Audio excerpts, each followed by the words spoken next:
Hey everyone, it's me again, Brittany, and I'm here today to film for you my February TBR. I'm actually really excited about this. For whatever reason, I'm incredibly hyped about Valentine's Day this year. I think it's the aesthetic, honestly, which is odd because I am not a pink kind of gal. So can't really tell you what that's about, but either way, I'm still very excited. And I've been planning out the books that I wanted to read for this month for all of January, really. I was just looking forward to this because not only am I in a Valentine's Day mood, I am also in a romance mood, which has never really happened before, especially not around Valentine's Day. And I'm also really excited because obviously February is Black History Month, and I feel like I have some really great picks that I want to talk about today in honor of that, but also in honor of my romance obsession currently. So let's kind of dive in. I feel like there's a lot to do. But first and foremost, I do want to mention that this video is actually being sponsored by Book of the Month, so thank you so much to Book of the Month. They've been a huge supporter of my channel, and I've definitely done quite a few videos with them. So I feel like you guys might know what's up, but just in case, let's talk about them. Book of the Month is this really incredible online book subscription service that kind of cuts all of the extra stuff out because they are just going to be sending you a book for the month. And this book is always a new release or even early release book pick for that month, and it's one that you actually pick yourself. They have 5 books every single month that you get to choose from, one of which you will get sent straight to your doorstep in one of these blue boxes. They have an amazing team that vets through hundreds of book titles every single month to try and find the best picks for their subscribers. And they have a really hard focus on promoting new and emerging authors. Not to mention that you're getting this new or earlier release adult hardcover book for the very low price of $14.99, which is definitely the lowest price for any new or early release hardcover adult fiction book. But if there ever is a month that you find that $14.99 might just be a little bit too much, or if there's just a month that you just don't like the book picks that they pick out for you, then you are still able to actually just roll over to the next month and skip over that current month with no fee or penalty to you.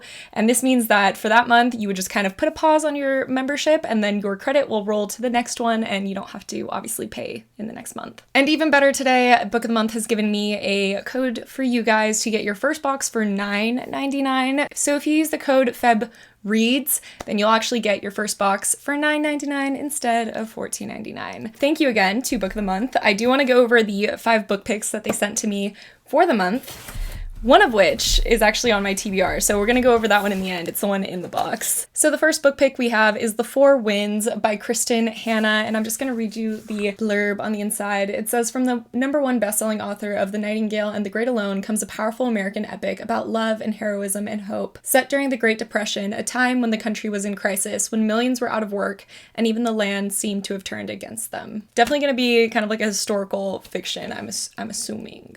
Next we have Infinite Country by Patricia Engel, and this is stunning. Like, this book is just very aesthetically pleasing to me. I'm very into the drawing like animals and just the pretty rainbow. I don't know, I like it a lot. On the inside it says, rich with pagoda urban life, steeped in Andean myth, and tense with the daily reality of the undocumented in the United States, Infinite Country is the story of 2 countries and one mixed status family for whom every triumph is stitched with regret, and every dream pursued bears the weight of a dream deferred. But next up we have Girl A by Abigail Dean, and inside it says, you can flee your parents, you can bury your secrets, but you'll never leave behind what your siblings know, what you all share. Ooh, this definitely seems like a mystery. It says, for readers of Room and Sharp Objects, this fascinating exploration of sibling relationships set against the backdrop of an unput-downable mystery keeps its secret to the last page. Cool. They seem to always include a mystery in their book picks for the month, some kind of like historical fiction for the month, and normally also a romance, so the rest is up to, fate. Fourth up, we have The Kindest Lie by Nancy Johnson, and inside it says, a promise could betray you. The Kindest Lie examines the heartbreaking divide between Black and white communities and plumbs the emotional depths of the struggles faced by ordinary Americans in the wake of the 2008 financial crisis. Capturing the profound racial injustices and class inequalities roiling society, Nancy Johnson's debut novel offers an unflinching view of motherhood in contemporary America and the never-ending quest to achieve the American dream. This sounds very interesting. And as for the last book pick for their February books, we have Honey Girl And they always give you a little bookmark. This one says, saved you a spot. Love that. And again, their last book pick is Honey Girl by Morgan Rogers. And this is actually, I believe, a early release because I think it comes out at the end of February and we're getting it right at the beginning. Oh, I just love how these end papers look, guys. This book is so aesthetically pleasing. So in Honey Girl, we follow Grace, who just completed her PhD and has decided to go on a girls' trip to Vegas.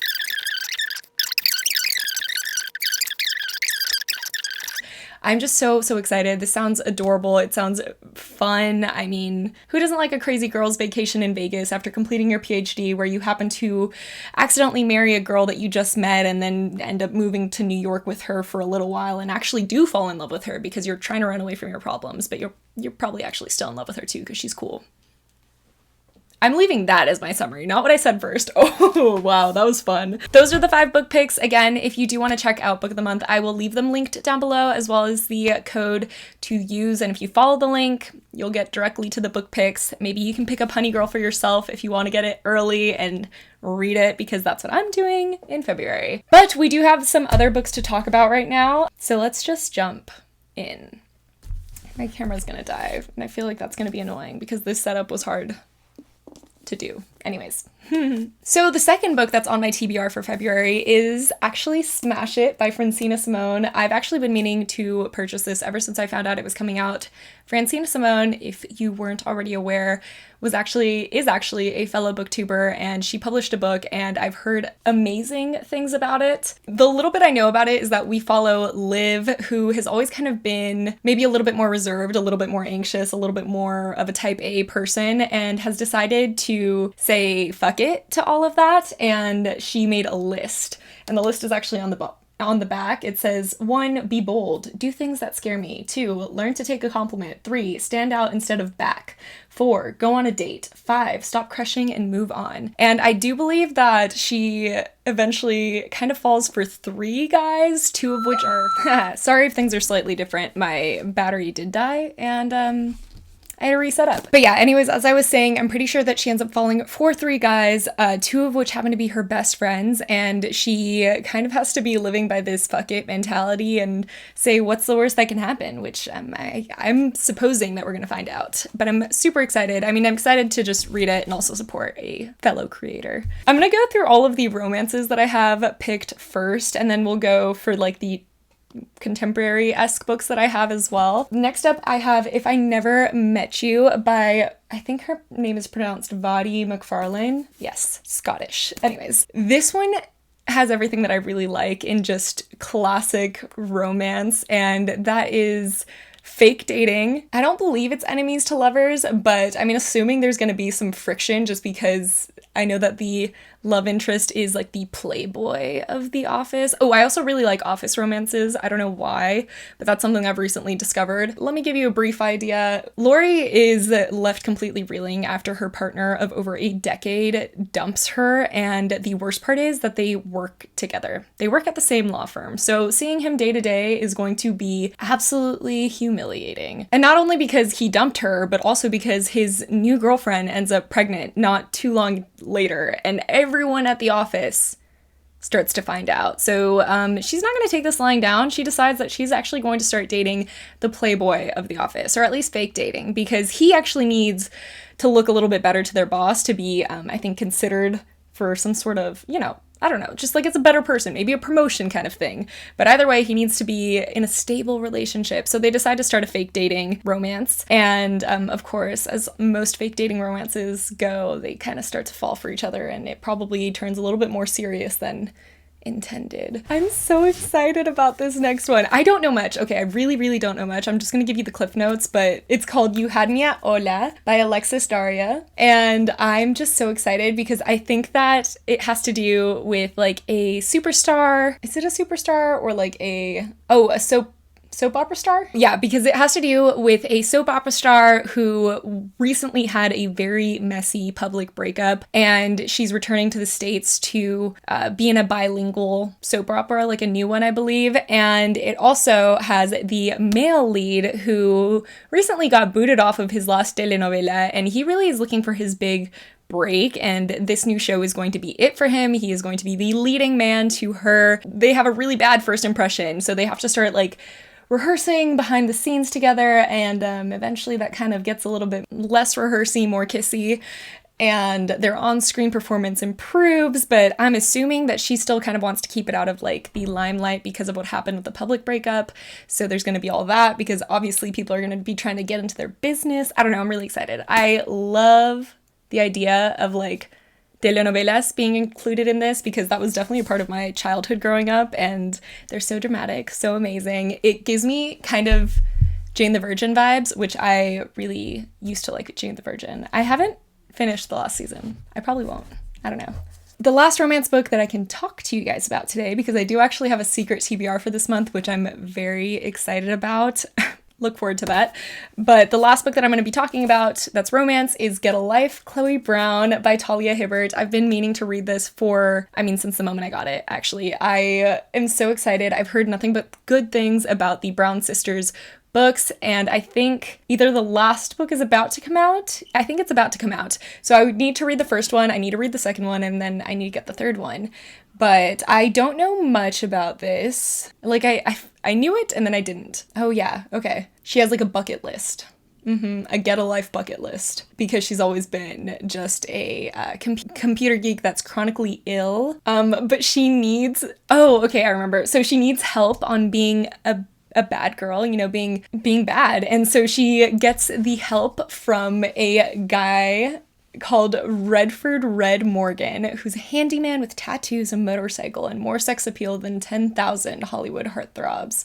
He's also an artist who paints at night and hides his work in the light of day, which Chloe knows because she spies on him occasionally. I'm ready. I'm so ready to read this. I feel like it's going to be so cute, so sweet, but also steamy. I'm excited to finally get into Talia Hibbert because I've heard amazing things in general about her books, not just the Brown sister ones. So, and now let's get into my non-romance picks for the month. First, we have On the Come Up by Angie Thomas. I'm very hyped to read this. Would you guys believe that I've actually never read an Angie Thomas book?